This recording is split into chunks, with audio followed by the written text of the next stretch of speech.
My story is about a man and a woman, each with their own separate stories, their own backstories, their histories that make them who they are. And somehow, despite all odds, they find some sort of love in the end, something other than just fate and circumstance that just brings them together. Well, my story is set in Calcutta in the latter half of the 20th century, and it's basically about the entwining lives of 4 individuals, 2 couples, 2 people. How did this happen? How did life cause such a turn that these people who never knew each other, who never exactly did anything to harm one another, how can they stand before each other and come to know that the entire reason for their current situation is the person standing before them? And it's shocking, really. My story is about this Indian girl who wants to live the American dream, as they say. And she, the proverb, the grass is always greener on the other side, is actually what she learns. That it always looks really nice, and no matter what it is, home is what matters in the end of it. It is basically about how books can change, more than just your ideas. And it is, in my story, a protagonist, a young boy, he finds out this place where he can actually visit new worlds and go into them and experience them. But then one day he finds out that there is a sinister man after him, and he wants him to do something which he does not suspect to have a deeper meaning. But then he finds out that it has much more. There is a plot afoot. My story is something that makes the reader think about life with another perspective. It's about how, there's this girl, she's deaf, and she really wants to know what music is like. She understands the concept of sound, but it's music she wants to know. Music that people listen to every day. How do people react to it? What do they feel? Well, that's what my story is about, how she got to know that seemingly impossible undertaking. So, like I said, I'm a student of psychology, and the human mind has always fascinated me. So I've kind of written my story on those lines. I've spoken about how something as simple as a mental image can govern your life. So it's a story about a man, just any normal man, who is out on this quest for perfection, and that too in its complete form. So yeah, this image of the perfect woman in his mind. And it's not just a very random image he's picked up from somewhere. It's something that that's evolved over the years. So it's a very vivid image of this lovely woman, and that's what he's out to look for. The plot is very complex, and in order to build upon those complex relationships, I had to think quite a bit. I had to think to myself. I talked to a lot of people also, just taking in.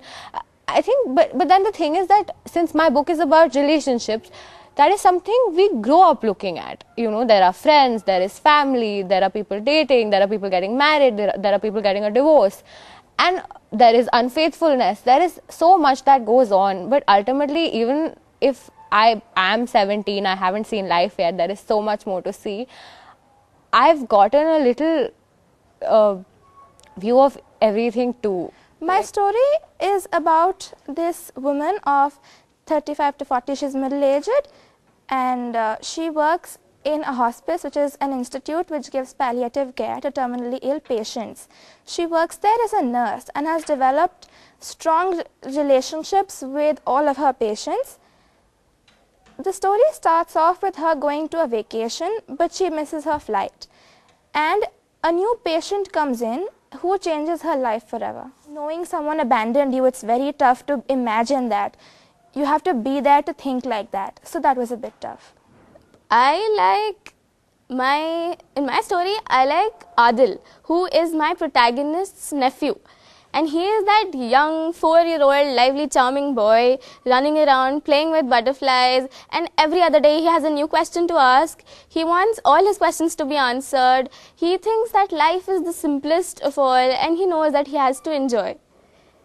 And that is where I find myself in him. That is why he is my favorite character. See, the basic idea why people want to take revenge is because they've been hurt. My story basically talks about how different people react given different situations, and how a better understanding of that situation can lead to a changed perspective and better outcomes. I think it's the deep sense of agony and hurt that one person has been going through, and the fact that that person has been hurt so badly that that person himself doesn't want to live anymore. So he doesn't want anybody else to live either.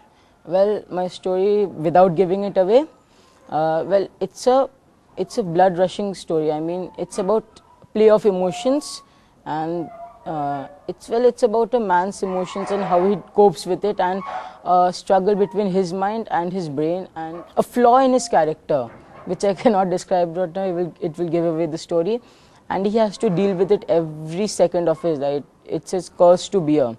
So my story is about how this state forces him to do something which he does not really agree upon, which he does not really like.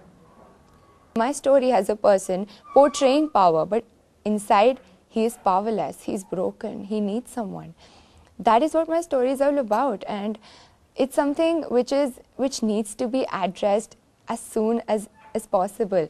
It is not something like murder, it is not something like... And I think my story is just an attempt to make people realize that bullying is bad. My story is about a boy who's suffering from Tourette syndrome, and how he, comes to school, and how he feels, how his apprehension about how people would notice his tics and his movements, and how people would react to him. And also about, I feel the best way you can understand a person is through his heart. So I have put forward a story in which you can explore the boy's heart and mind, his feelings, and of course you can understand at times where he's questioning the world around him, his traditions, his stereotypes, and how he has to face exorcism and various astrologers, and how he can seek no medical help. So, and how he has to see his mother, the only one standing for him. Well, it's quite unreal, really.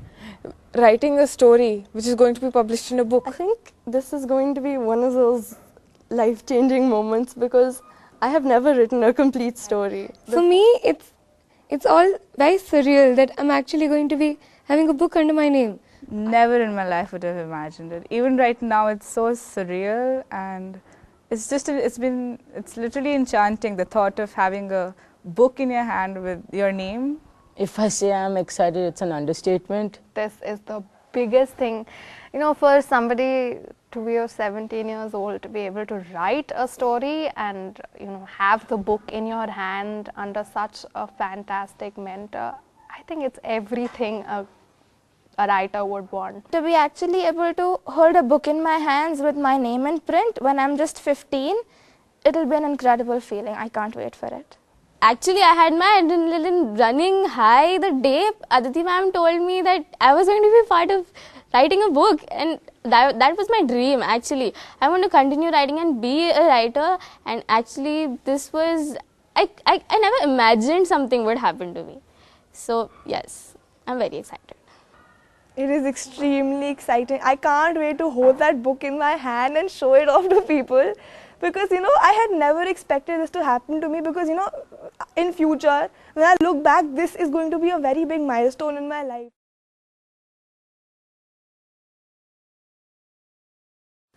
Well, it all began with our principal Aditi Misra discussing this whole idea with me about this anthology of short stories.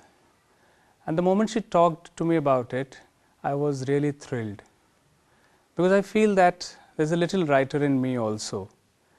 So to be working with kids on a project like this, I found it very, very enterprising.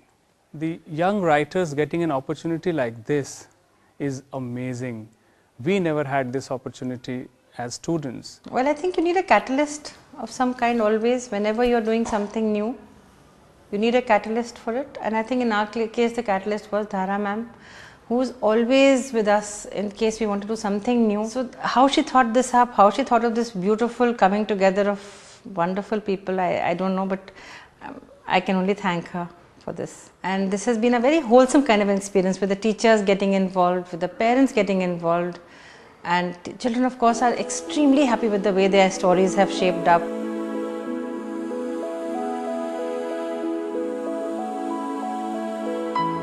If I had to describe my experience of writing the story, it would definitely be ecstatic.